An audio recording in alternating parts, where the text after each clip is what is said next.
But like when it comes to therapy, what's like a common piece of advice that you give out to your patients to boost their motivation or like, cheer them up? Yeah. So I learned this from a client actually.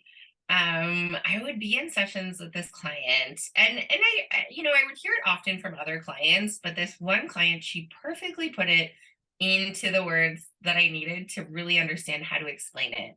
And she said, I feel like I'm gonna backslide. I feel like I'm just gonna slide back and all the change that I made and all the progress I've made is just gonna go away. And I started to think about that and I said, well, what does it mean to backslide? What does it mean where you are now if you're thinking about what a backslide would be if you have, some challenges or if you're not, maybe you have some symptom relapse. And the interesting thing is we realized that she was thinking of progress as linear, just a linear line on a graph. And what would happen is if I have a tough day or if I end up, not meeting my goals that day, then I'm just sliding back down as if it's like a hill that like we're trying to trudge up and we can just like suddenly slide down it. And so her and I started to talk about, well, what does change actually look like? And she ended up coming to me in the next session with a model that she called the progression noodle.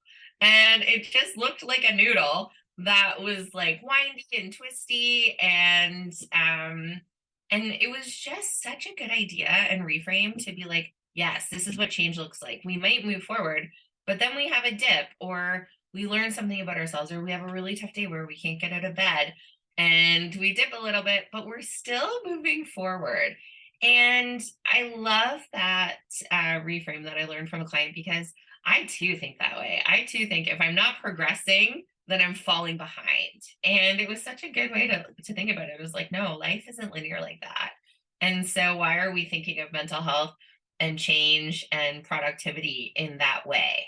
And so, I used to think if I don't get up and work out every day, that I'm going to backslide, but it doesn't work that way. I might have a day of recovery, and that's where my little noodle moves. And so it's such, it seems silly in the moment, but I think it's just a relatable way when we start to think, oh my gosh, I'm not hitting my goals. Are we using the right metric by which to measure progress? And I thought that was a really, really good reframe. I carry it forward. It was like in my early years of being a therapist, and I still talk about it.